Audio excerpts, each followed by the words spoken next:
تو اور کوئی آیات نہ ہو، صرف انہی میں دیکھ لو.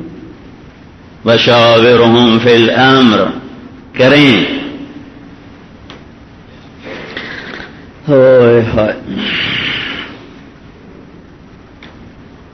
اقرا بن حابس تمیمی اور عیینۃ بن حصن الفزاری، یہ بنو تمیم کے بڑے سردار، جو پہلے شروع میں واقع آ چکا ہے.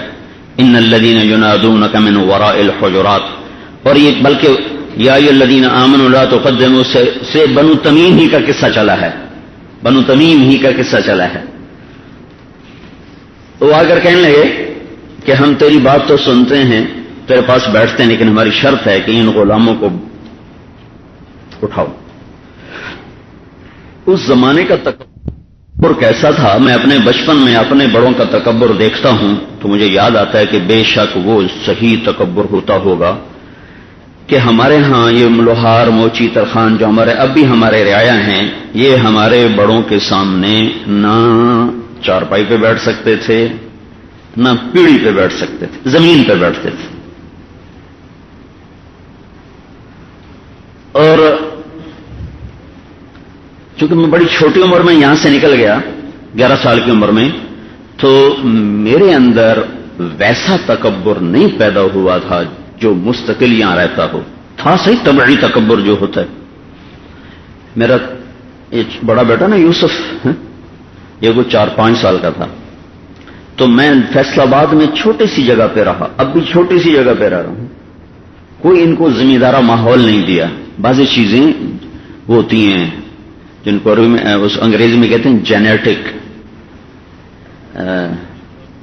نہیں اردو میں کیا کہتے ہیں، وراثتی، موروثی چیزیں ہوتی. تو اس کے ہاتھ میں تھی موٹر کھلونا، تو مجھ سے کہنے لگا بابا ہمیں مری لے چلو. میں نے کہا بیٹا میں تو غریب ہوں، میں کہاں سے لے جاؤں. تو اس نے وہی جو موٹر تھی نا یوں کر کے زور سے ماری نا، میرے ماتھے پہ لگی اور خون نکلا ہے. میں حیران پریشان، یہ کیا؟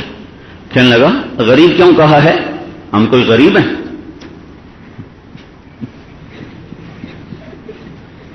میں نے اس کو سکھایا یہ موروثی تکبر ہے. غریب کیوں کہا ہے، ہم کوئی غریب ہیں؟ میں نے اتنا اس کو برداشت کیا. میں نے کہا ابھی اس کو میں نے مارا تو یہ الٹا ہو گیا، ابھی چپ ہو گیا. تو عرب کا تکبر کیسا ہوتا ہے، یہ تکبر تو میں نے اپنی آنکھوں سے دیکھا ہو. تو میں آتا تھا تو جو سلوک دیکھتا تھا نا اپنے بڑوں کا تو مجھے اچھا نہیں لگتا تھا، لیکن میں بھی اسی معاشرے کا تھا. اللہ نے مجھے جلدی تبلیغ میں لگا دیا.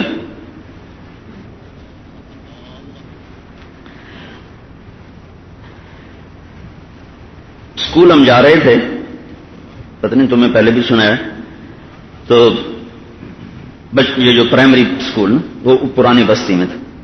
تو میں ہم بستی کے 8-10 لڑکے اکٹھے جا رہے تھے. تو ہم اپنے چچا کے ڈیرے کے سامنے سے گزرے. تو میرا چچا وہ ڈیرے میں بیٹھا تھا. تو ہمارے جو لوہار ہیں جدی پشتی چلے آ رہے ہیں، ان کا بیٹا اس نے میرے سیدھے کندھے پہ الٹا ہاتھ ایسے رکھا، جیسے دوست ہم عمر تھے. اللہ بخش اس کا نام ہے، اس کو بکھو بکھو کہتے تھے، بکھو لوار. تو اس نے ایسے ہاتھ میرے کندھے پہ رکھا ہوا تھا. تو میرے چچا کی نظر پڑی تو اس نے پہلے گالی دی، اوے ایدیا. وہ گیا تو ہم بھی چلے گئے. کچھ پوچھا نہیں، بتایا نہیں، جوتا اتارا اور مارنا شروع کر دیا. مار رہا ہے اتنی بے دردی سے کہ مجھے اپنے چچا پہ غصہ آنے لگا، کیوں ماری جاندہ. پھر کہنے لگا تو کمی ہو کے سردار دے موڈے تے ہاتھ رکھے، تیری اے جرت.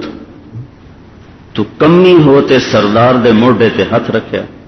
پھر وہ کہتے لیکے کھاٹ جو آئندہ تو بات کسے تو دوئی واری اندے موڈے تے ہاتھ رکھے تھے، لیکے کھاٹ.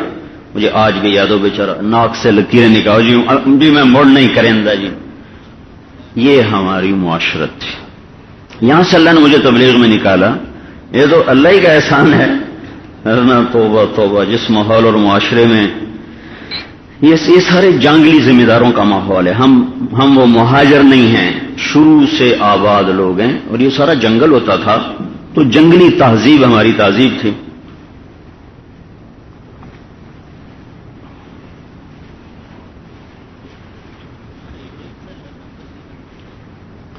تو عرب کا تکبر تھا، مطلب یہ چیز مستبعد نہیں.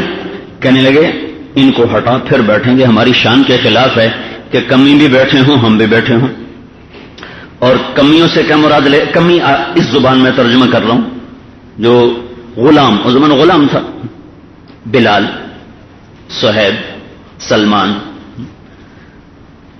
عبداللہ بن مسعود، اگرچہ وہ غلاموں میں سے نہیں تھے لیکن غریب تھے، اور چند اور صحابہ صحابہ صفہ میں سے، ان کے بارے میں.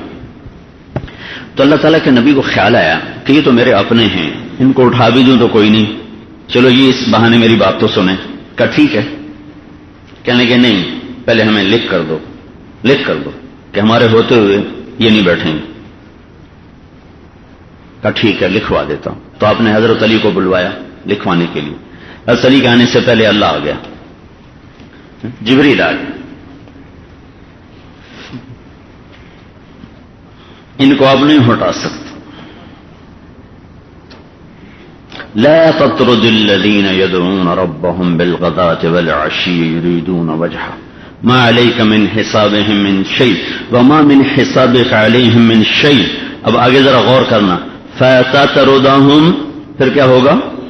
فتكون من الظالمین. کس کو کہا جا رہا ہے؟ کن کی خاطر کہا جا رہا ہے اور کس کو کہا جا رہا ہے؟ ذرا جان بین میں غور کرو. کس کو کہا جا رہا ہے اور کیا لفظ آ رہا ہے؟ فتکون من الظالمین.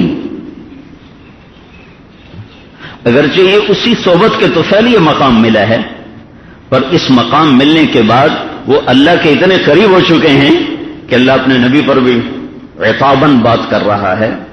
ان کو آپ نے ہٹایا تو پھر آپ ظالمین میں سے ہو جائیں. تو آپ نے ان کو جاؤ بھائی تمہاری مرضی، بیٹھو، مرضی نہ بیٹھو، میرے رب نے مجھے روک دیا ہے. اب یہ ایک قصہ تو چلا نا، تو ان کی دل آزاری ہوئی.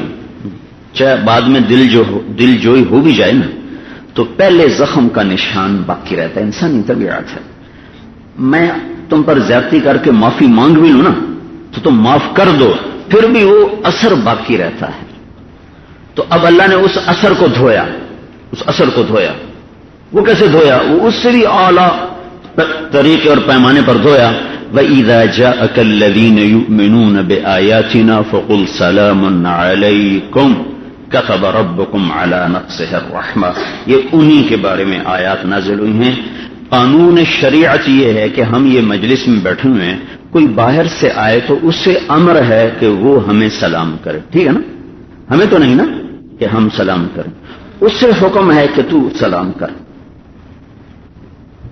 اللہ نے یہاں قانون بدلا، کہا کہ اے میرے حبیب جب تیری محفل میں یہ لوگ آئیں تو اگرچہ قانون یہ ہے کہ وہ آ کے سلام کریں، لیکن ان کے لیے ترمیم کی جا رہی ہے. وہ یہ ہے کہ جب یہ لوگ آئیں تو انہیں سلام میں پہل کیا کر.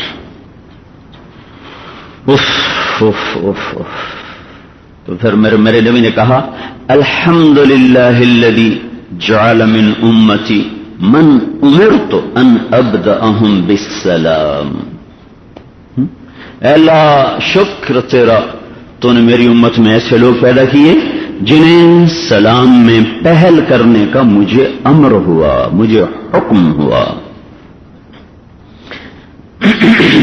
تو تاریخی روایات مستند ہیں اگر قرآن و سنت سے نہ ٹکرائیں. اگر وہ قرآن و سنت سے ٹکرائیں پھر میں کہتا ہوں کسی تعویل کی ضرورت نہیں ہے، ان کو دیوار پہ مار دو. بس اللہ اور اس کا رسول، اس کے بعد ہمیں کسی اور گواہی کی ضرورت نہیں ہے. تو تمام اصحاب الصحابۃ کلہم عدول، اور عدول ہونا یہ بھی ایک اعزاز ہے، لیکن سب سے بڑا اعزاز ہے کلہم مغفور.